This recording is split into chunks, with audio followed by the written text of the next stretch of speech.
Kasabay ng pagdiriwang ng Pet Day ngayong April 11, kanya-kanyang flex ang ating mga kapuso ng kanilang mga charming pets.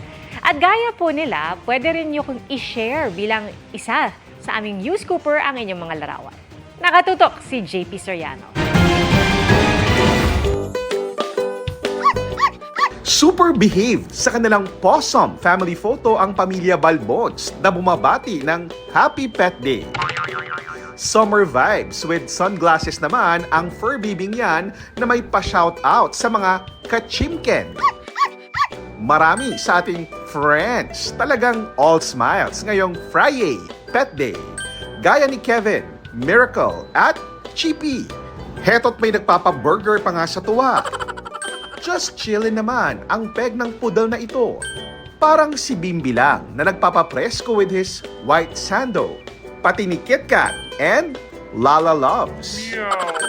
Sitting fretty and cute si rin sina Nutella, Skippy, and Peanut.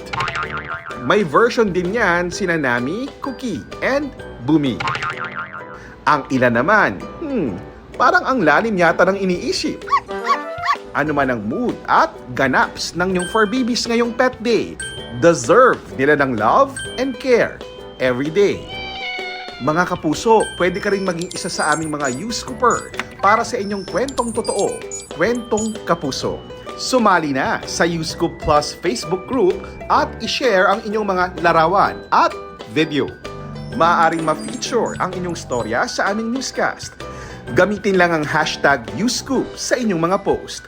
Para sa GMA Integrated News, ako po si JP Soriano, nakatutok 24 oras.